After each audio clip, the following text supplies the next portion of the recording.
இனி இந்நேரத்திற்கான தலைப்புச் செய்திகளை பார்க்கலாம். போராடும் விவசாயிகளுடன் இன்று பேச்சுவார்த்தை நடத்துகிறது மத்திய அரசு. மத்திய அமைச்சர்கள் பியூஷ் கோயல் மற்றும் அர்ஜுன் முண்டா ஆகியோர் பங்கேற்கின்றனர்.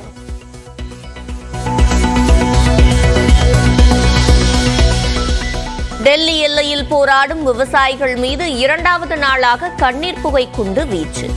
ட்ரோன் மூலம் கண்ணீர் புகை குண்டு வீசுவதை தடுக்க பட்டங்களை பறக்கவிட்ட விவசாயிகள்.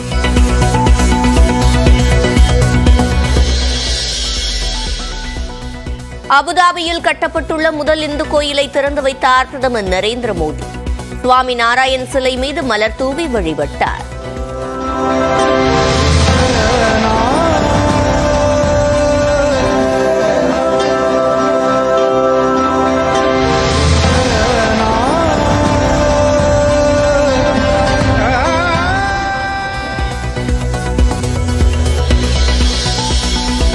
முதலமைச்சர் ஸ்டாலின் கொண்டு வந்த ஒரே நாடு ஒரே தேர்தலுக்கு எதிரான தீர்மானம் சட்டப்பேரவையில் நிறைவேற்றும். மிக மோசமான எதேச்சதிகார எண்ணம் என முதல்வர் காட்டம். அனைத்து மாநிலங்களிலும் ஆட்சி அமைந்து ஒன்றியத்தில் அமையும் ஆட்சி கவிழுமானால் அனைத்து மாநிலங்களையும் கலைத்துவிட்டு தேர்தல் நடத்துவார்களா? சில மாநிலங்களில் ஆட்சி கவிழ்ந்து தேர்தல் நடத்தும் சூழல் ஏற்பட்டால் ஒன்றியத்தில் ஆட்சியில் இருப்பவர்கள் தானாக முன்வந்து பதவி விலகுவார்களா? இதைவிட காமெடி கொள்கை இருக்க முடியுமா?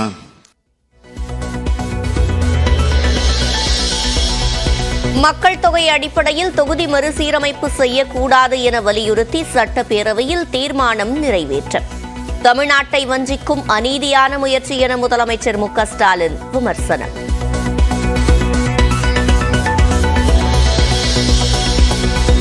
மக்கள் தொகை அடிப்படையில் தொகுதி மறுசீரமைப்பு செய்வதற்கு எதிரான தீர்மானத்திற்கு அதிமுக ஆதரவு. தங்களது கோரிக்கைகளை நிறைவேற்றினால் ஒரு நாடு ஒரே தேர்தலை ஆதரிப்போம் என்றும் அறிவிப்பு.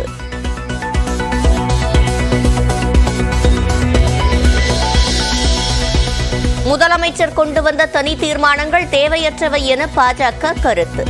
மாநில உரிமை சார்ந்த கவலையை மத்திய அரசு கவனத்தில் கொள்வதாக பேரவையில் வானதி பேச்சு.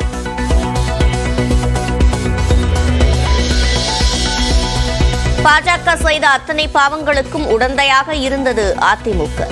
தொண்டர்களுக்கு எழுதிய கடிதத்தில் முதலமைச்சர் மு க ஸ்டாலின் குற்றச்சாட்டு. அதிமுக பொதுச் செயலாளர் எடப்பாடி பழனிசாமியை மீண்டும் சந்தித்த ஜி.கே. வாசன். நாடாளுமன்ற தேர்தல் கூட்டணி தொடர்பாக ஆலோசித்ததாக தகவல்.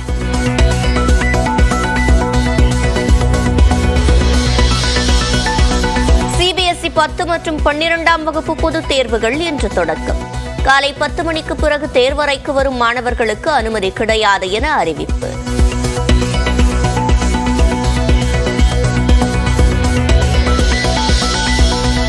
மத்திய பிரதேசத்திலிருந்து மாநிலங்களவை உறுப்பினராகிறார் மத்திய அமைச்சர் எல் முருகன். பாஜக தேசிய தலைவர் ஜே.பி. நட்டா குஜராத் மாநிலத்திலிருந்து ராஜ்யசபாவுக்கு தேர்வாகிறார்.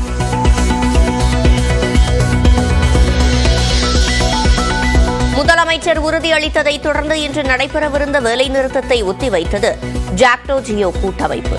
திட்டமிட்டபடி இன்று வேலைநிறுத்த போராட்டம் நடைபெறும் என மற்றொரு பிரிவினர் அறிவிப்பு.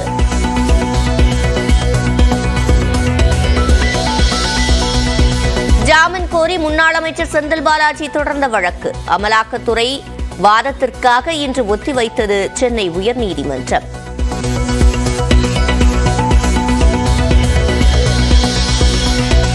ஸ்டெர்லைட் ஆலையை திறக்க தற்போதைய நிலையில் அனுமதிக்க முடியாது என உச்சநீதிமன்றம் திட்டவட்டம். நிபுணர் குழு அமைத்து ஆய்வு செய்வதே சரியானதாக இருக்கும் என்றும் கருத்து.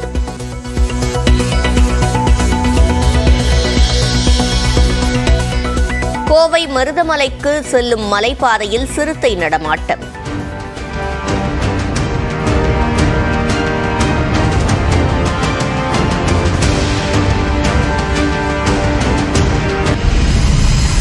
வாகன ஓட்டுநர் பதிவு செய்த வீடியோவால் பரபரப்பு.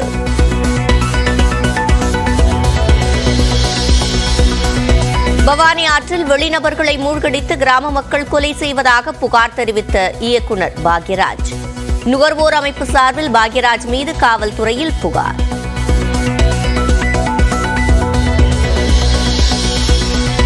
டெல்லி முதலமைச்சர் கெஜ்ரிவாலுக்கு 6வது முறையாக அமலாக்கத்துறை சம்மன். டெல்லி அரசின் மதுபான கொள்கை தொடர்பான பண மோசடி வழக்கில் இறுகும் பிடி.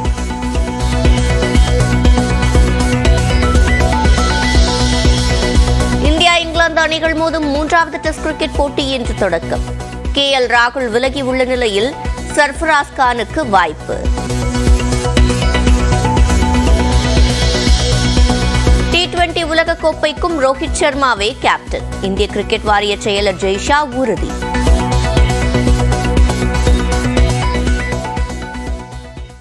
ஒரே நாடு ஒரே தேர்தல் மற்றும் தொகுதி மறுசீரமைப்பு நடவடிக்கைகளுக்கு எதிராக தமிழ்நாடு சட்டப்பேரவையில் 2 தனி தீர்மானங்கள் நிறைவேற்றப்பட்டன. தொகுதி மறுசீரமைப்பால் தமிழர்களின் உரிமைகள் பறிபோகும் சூழல் ஏற்பட்டுள்ளதாக முதலமைச்சர் மு க ஸ்டாலின் எச்சரிக்கை தெரிவித்தார். சட்டப்பேரவையில் முதலமைச்சர் மு க ஸ்டாலின் 2 தனி தீர்மானங்களை கொண்டு வந்தார். முதலாவதாக ஒரே நாடு ஒரே தேர்தல் முறைக்கு எதிராக தீர்மானத்தை முன்மொழிந்து பேசிய முதலமைச்சர் இந்த நடைமுறை அரசியலமைப்பு சட்டத்திற்கு எதிரானது என்றார். நாடாளுமன்ற தேர்தலையே பல கட்டங்களாக நடத்தக்கூடிய சூழலில் அனைத்து மாநில சட்டமன்றங்களுக்கும் ஒரே நேரத்தில் தேர்தல் எப்படி சாத்தியம் என கேள்வி எழுப்பினார். சில மாநிலங்களில் ஆட்சி கவிழ்ந்து தேர்தல் நடத்தும் சூழல் ஏற்பட்டால் ஒன்றியத்தில் ஆட்சியில் இருப்பவர்கள் தானாக முன்வந்து பதவி விலகுவார்களா? இதைவிட காமெடி கொள்கை இருக்க முடியுமா? உள்ளாட்சி தேர்தல் முழுக்க முழுக்க மாநில அரசின் நிர்வாக கட்டுப்பாட்டில் இருப்பதாகும். அதற்கும் சேர்த்து தேர்தல் நடத்தப் போவதாக சொல்வது மாநில உரிமைகளை பறிப்பதாகும். இதனைத் தொடர்ந்து மக்கள் தொகை அடிப்படையிலான தொகுதி மறுசீரமைப்பு நடவடிக்கையை கைவிட வலியுறுத்தும் தீர்மானத்தை முதலமைச்சர் கொண்டு வந்தார். அப்போது பேசிய அவர், மக்கள் தொகையை திறம்பட கட்டுப்படுத்தி சமூக பொருளாதார வளர்ச்சியை எட்டிய மாநிலங்களுக்கு தரப்படும் தண்டனையாக இந்த திட்டம் அமைந்துள்ளதாக சாடினார். இதனால் வடமாநிலங்களை ஒப்பிடுகையில் தமிழ்நாட்டில் தொகுதிகள் குறையும் என்பதால் தமிழர்களின் உரிமைகள் பறிபோகும் என முதலமைச்சர் எச்சரிக்கை தெரிவித்தார். தமிழ்நாட்டின் மீது தென்னிந்தியாவின் மீது தலைக்கு மேல் தொங்கும் கத்தியாக தொகுதி மறைவரையறை உள்ளது. 1971ஆம் ஆண்டு தமிழ்நாடும் பீகாரும் கிட்டத்தட்ட ஒரே அளவிலான மக்கள் தொகையை கொண்டிருந்ததால் மக்களவையில் கிட்டத்தட்ட ஒரே அளவிலான தொகுதிகளை கொண்டிருந்தன. இன்று தமிழ்நாட்டோடு ஒப்பிடுகையில் பீகாரின் மக்கள் தொகை 1.5 மடங்கு அதிகரித்துள்ளது. இதனால் ஒன்றிய அரசு மேற்கொள்ள உத்தேசித்துள்ள தொகுதி மறுசீரமைப்பு நடவடிக்கையால் தமிழ்நாட்டில் தற்போதுள்ள மக்களவை, மாநிலங்களவை மற்றும் சட்டப்பேரவை இடங்களின் எண்ணிக்கை வடமாநில எண்ணிக்கை விட விகிதாச்சாரத்தில் குறைந்துவிடும். இதனை நினைத்து பார்த்தால் அச்சமாக இருக்கிறது. குரல் வாக்கெடுப்பின் மூலம் பெரும்பான்மை உறுப்பினர்களின் ஆதரவை தொடர்ந்து 2 தீர்மானங்களும் நிறைவேறின. ஏற்போர் ஆமன்க, மறுப்போர் இல்லை என்க. மறுப்போரே இல்லை என்று கருதுகிறேன். மறுப்போரே இல்லை. தீர்மானம் நிறைவேறியது. பேரவையில் பேசிய அதிமுக MLA தளவாய் சுந்தரம், மத்திய அரசு அமைத்துள்ள உயர்மட்ட குழு தங்களது 10 கோரிக்கைகளை நிறைவேற்றினால் ஒரே நாடு ஒரே தேர்தலுக்கு ஆதரவு அளிப்போம் என்றார். இந்த நாட்டினுடைய ஒட்டுமொத்தமான செலவினங்கள் குறைக்கப்படும், அது ஒரு கோரிக்கையாக வைத்திருக்கிறோம். அதேபோல் அந்த கோட் ஆஃப் கான்டாக்ட் வரும் பொழுது சில வேலைகள் நம்மளால் செய்ய முடியவில்லை. அதற்கு அடுத்தால் போல் இந்த ஒரே நாடு ஒரே தேர்தல் என்ற சூழ்நிலை உருவாகும் பொழுது எங்களுடைய கோரிக்கை நிறைவேற்றுமானால் கண்டிப்பாக நாங்கள் அதுக்கு ஆதரவு செய்வோம். நாளைக்கு இன்னைக்கு இல்ல, 10 ஆண்டு காலம். இதனிடையே தீர்மானத்தின் மீதான விவாதத்தில் பேசிய பாஜக MLA வானதி சீனிவாசன், தொகுதிகள் மறுசீரமைப்பால் தமிழ்நாட்டில் தொகுதிகள் குறையும் என்ற கவலை தங்களுக்கும் உள்ளதாக கூறினார். அதே நேரத்தில் ஒரே நாடு ஒரே தேர்தல் திட்டத்திற்கு எதிரான தீர்மானம் அவசியமற்றது என தெரிவித்தார். நாளை வருங்காலத்தில் இந்த எண்ணிக்கைகள் குறைகின்ற பொழுது நமக்கான குரல் அங்கு ஒலிப்பதற்கான வாய்ப்பு மறுக்கப்படுமோ என்கின்ற ஒரு அச்சம் நியாயமானது.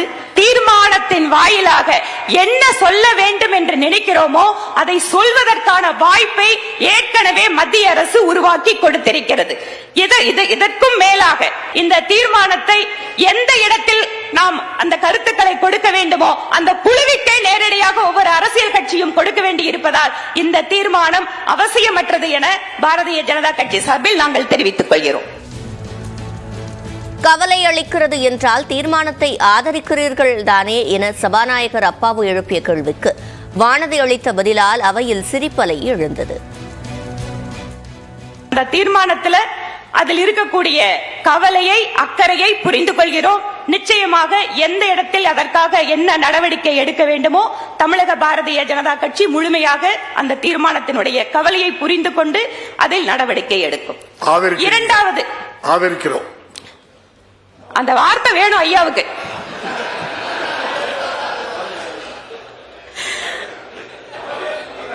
கவலையை புரிஞ்சுக்கிறோம், அதில் அக்கறை எடுத்துக் கொள்கிறோம், அதை நாங்கள் வேண்டிய இடத்தில் பேசுகிறோம், எல்லாத்தையும் சொல்லிட்டங்க.